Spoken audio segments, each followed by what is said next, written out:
जय माता दी। हर हर महादेव। माता काली और बाबा की कृपा आप सभी पर बनी रहे। अगर आप भी सच्चे भक्त बन चुके होते हैं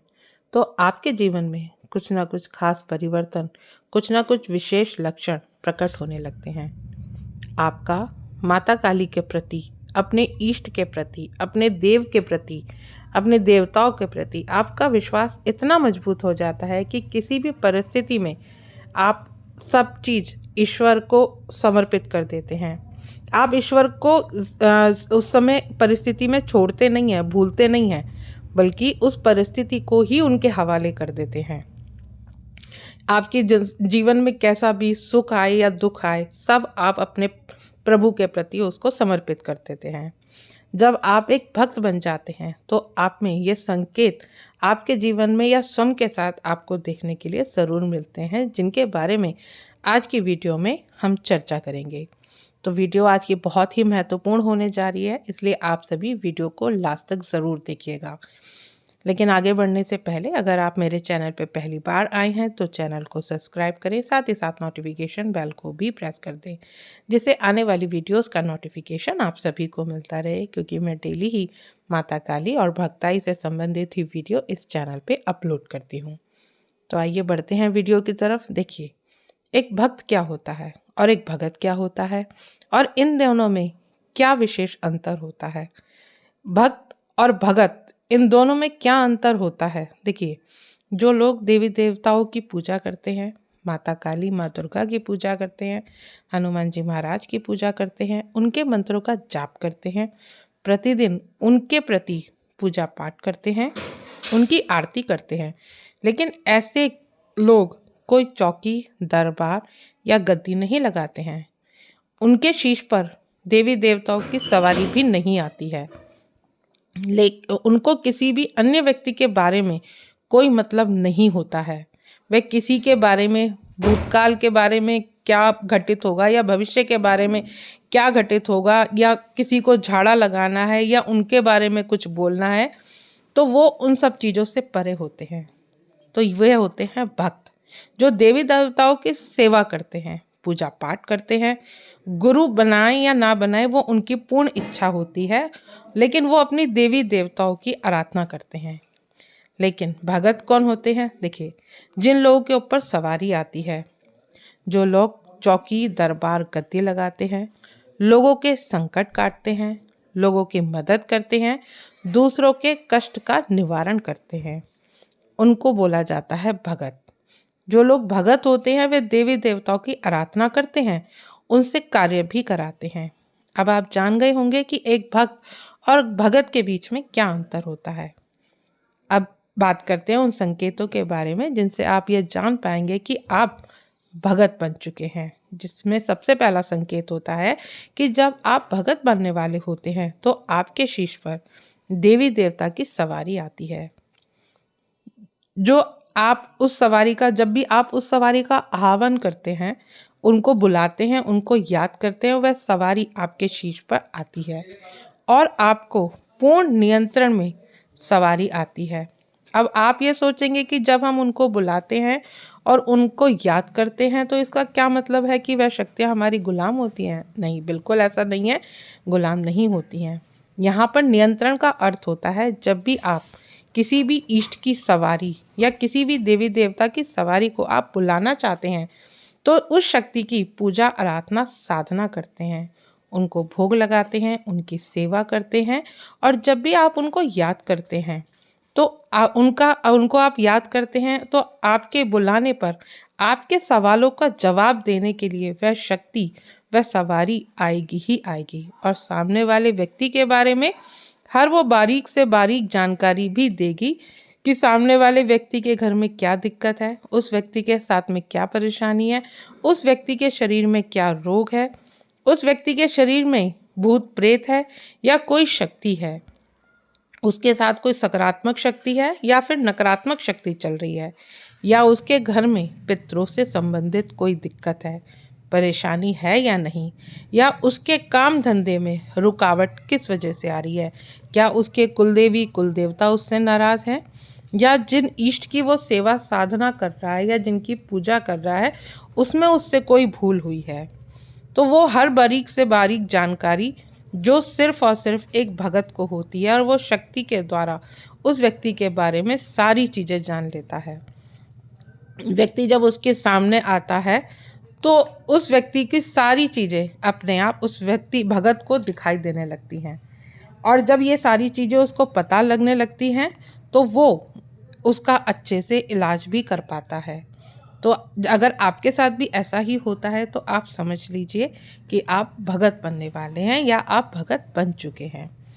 अगर आपके साथ लगातार यह सब हो रहा है तो आपको बता दूं कि आप भगत बन चुके हैं, जिसके कारण आप सामने वाले व्यक्ति के बारे में सब कुछ जान चुके हैं। उसके भूत, उसका भविष्य, उसका वर्तमान आप जान पा रहे हैं। अगला संकेत, एक भगत के लिए जो सबसे ज़रूरी होता है वह होता है देवी देवताओं के सामने लगाई गई अर्जियों का पूरा होना। अगर आप माता काली या जिस भी इष्ट के सामने किसी भी व्यक्ति या फिर स्वयं के काम के लिए कोई भी अर्जी लगाते हैं, कोई भी अरदास लगाते हैं, तो आपकी वो तुरंत पूरी हो जाती है या कुछ दिनों के अंदर ही अंदर आपकी वह अरदास पूरी हो जाती है। तो आप समझ लीजिएगा कि आप एक भगत बन चुके हैं, क्योंकि एक भगत मंत्रों का जाप करके, माता काली की पूजा सेवा करके, उनको प्रसन्न करके, उनकी साधना करके उस शक्ति की साधना करता है, उस शक्ति की सेवा करता है, और उस अवस्था में वह उस अवस्था को प्राप्त कर लेता है जहाँ पे देवी देवता या माता काली से वो अपनी बात मनवाने में सक्षम हो जाता है, और वो माँ से या उनकी शक्तियों से या उनकी योगिनियों से कार्य कराने लगता है। तब जाकर के कहीं शक्तियाँ उस भगत की अर्जी को स्वीकार करती हैं और उसे पूरा करती हैं। तो यह भी एक भगत बनने के ही संकेत होते हैं। अगर आपके साथ भी ऐसा कुछ हो रहा है कि मान लीजिए आपके पास कोई आता है, कोई दुखी व्यक्ति आता है और वो आपसे बोलता है किसी भी बात के लिए, और आपने उसके नाम की, आपने उस जिस भी आप देवी देवता की इष्ट की पूजा कर रहे हैं, आराधना कर रहे हैं, सेवा कर रहे हैं, आपने उनके नाम की उस व्यक्ति की अर्जी लगा दी और वो अर्जी अगर स्वीकार हो जाती है तो आपको समझना चाहिए कि आप भक्त बन रहे हैं और आने वाले समय में आप एक भक्त के रूप में जाने जाएंगे। अब जान लेते हैं अगला संकेत। अगर आपके अंदर जीव जंतु, पशु पक्षी, जानवर, किसी भी जीव के लिए एक दया का भाव है, एक प्रेम का भाव उत्पन्न होता है, आप किसी भी प्राणी को कष्ट में, पीड़ा में नहीं देख सकते हैं, आप बिना किसी स्वार्थ के दूसरों की सच्ची सेवा करने लगते हैं और सभी जीवों के प्रति आपके मन में प्रेम का भाव रहता है। आप अहंकार, लोभ, ईर्ष्या और क्रोध से मुक्त होने लगते हैं। विनम्रता और दयालुता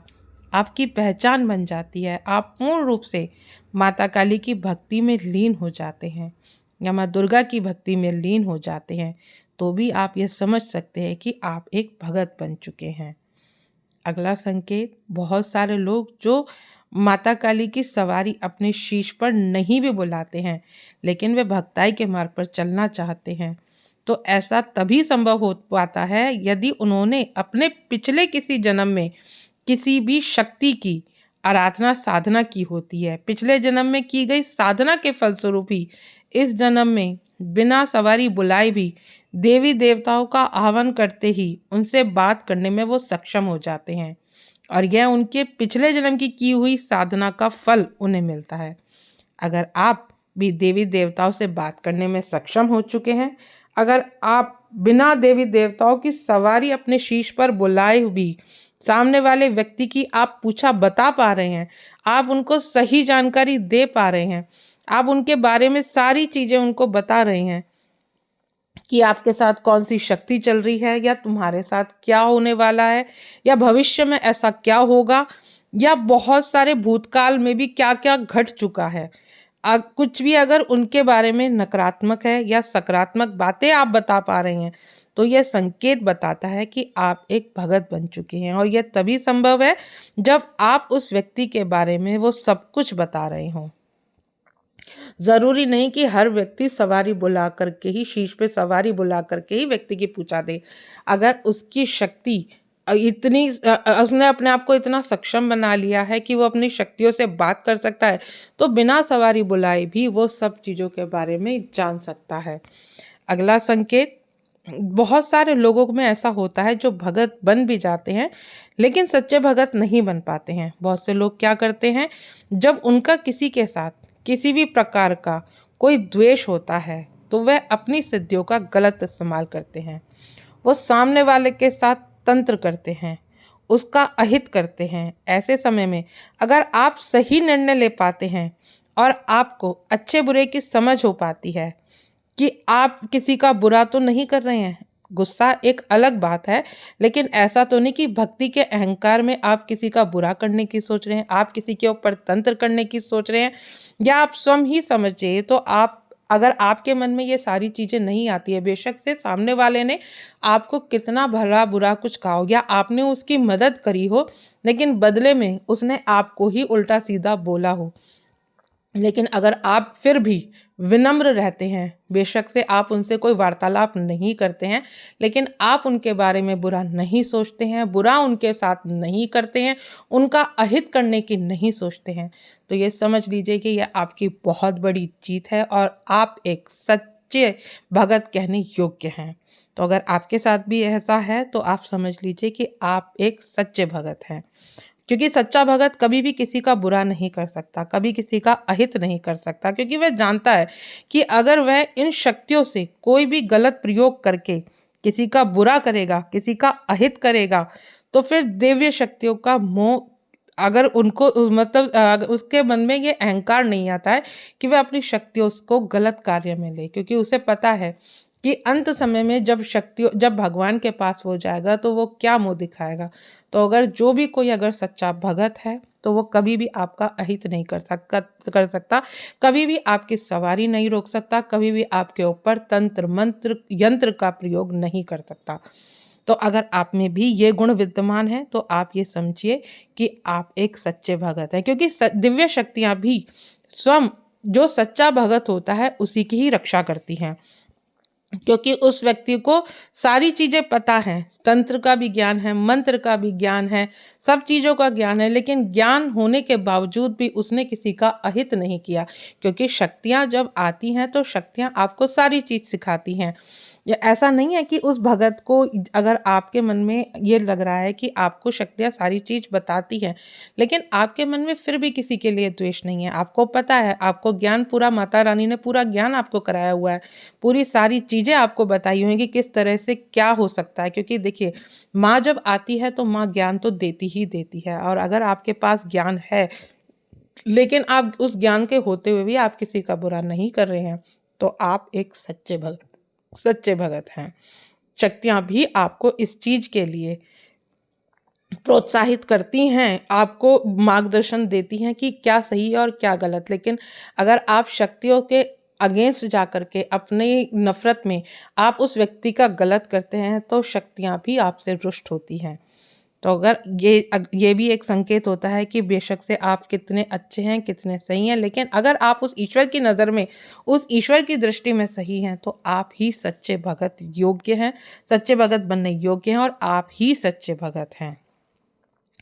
अगला संकेत, देखिए, जब कोई व्यक्ति आपके पास आता है, उसके अंदर कोई भी भूत प्रेत बाधा होती है, उसके शरीर में कोई भी नकारात्मक शक्ति होती है, और जब आप उस नकारात्मक शक्ति को काट देते हैं और वह नकारात्मक शक्ति उस व्यक्ति से दूर चली जाती है, उस व्यक्ति को छोड़ देती है और उस व्यक्ति के फिर कभी भी परेशान नहीं करती है, और जब आप किसी व्यक्ति को झाड़ा लगाते हैं, अगर ऐसे में अगर किसी के सर में दर्द है या कमर में दर्द है या बुखार है या उसे किसी भी प्रकार की कोई बीमारी है, और आप उस व्यक्ति को मंत्र जाप करके या अपने इष्ट का नाम लेके झाड़ा लगाते हो, उसे तुरंत आराम आ जाता है, तो आप समझ लीजिए कि आप एक भगत बन चुके हैं और आप जन कल्याण के कार्य कर सकते हैं, और शक्तियाँ आपसे बहुत प्रसन्न होती हैं, क्योंकि शक्तियाँ चाहती भी यही हैं कि आप दूसरों की मदद करें, जन कल्याण करें। अगला संकेत, जब आप अपने मुख से कोई वचन निकालते हैं। जैसे आपके पास कोई समस्या से पीड़ित व्यक्ति आया, बहुत परेशान व्यक्ति आया, जो काफ़ी लंबे समय से परेशान था, जो काफ़ी लंबे समय से जा करके हर जगह जा करके थक गया था, लेकिन उसका कोई काम नहीं बन रहा था। लेकिन आपने व्यक्ति को वचन कर दिए कि आपका काम इतने दिन में हो जाएगा, और आपके मुख से निकला हुआ वचन वो सत्य साबित होता है और उस व्यक्ति का काम बन जाता है। तो आप ये मान लीजिए कि आप एक भगत बन चुके हैं और सिद्धियां और शक्तियां आपको प्राप्त हो चुकी हैं, क्योंकि यह संकेत उन्हीं भक्तों को मिलते हैं जो अपने इष्ट की सच्चे मन से पूजा, सेवा, आराधना करते हैं। उन्हीं के बोल के वचन को वो सत्य करती हैं शक्तियां भी, क्योंकि वो वाणी सिद्ध हो जाती है और माँ जानती भी है कि किस बच्चे को किस तरह की ज़रूरत है। तो माँ अगर आपके वचनों की आन रख रही है तो समझ लीजिए कि आप सच में भगत बन चुके हैं। अगला संकेत, आपके पास कोई व्यक्ति आता है, बहुत परेशानी में आता है, उसके परिवार में कोई ना कोई दिक्कत परेशानी आ रही है, उसके घर में कोई ना कोई सदस्य बीमार है, कोई भी सदस्य ऐसी बीमारी से पीड़ित है कि उसको कहीं से भी आराम नहीं लग रहा है, लेकिन आपने माँ को अरदास लगाई और माँ से बोला है कि माँ को आप श्रृंगार की सामग्री या माँ को कोई भोग आप अर्पित करें, और अगर ये आपका कार्य पूरा हो जाएगा और यदि वह व्यक्ति ठीक होकर के घर आ जाता है, तो आप ये बहुत बड़ा संकेत है कि आप भगत बन चुके हैं और आपकी कही हुई बात, आपका लिया हुआ संकल्प सत्य हो रहा है। जैसे बहुत सारे लक्षण होते हैं भगत बनने के, लेकिन आज की इस वीडियो में जो कुछ ये मुख्य लक्षण हैं जो मैंने आज आपको बताए हैं, अगर ये लक्षण आपके साथ बार बार हो रहे हैं तो आप ये मान लीजिए, समझ लीजिए कि आप एक भगत बन चुके हैं और आप बहुत ही भाग्यशाली हैं कि माँ ने या आपके इष्ट ने आपको जन कल्याण के लिए चुना है। आशा करती हूँ आज की जानकारी आपको समझ में आई होगी। जानकारी अच्छी लगे तो वीडियो को लाइक शेयर ज़रूर करें। मिलती हूँ नेक्स्ट वीडियो में। जय माँ काली।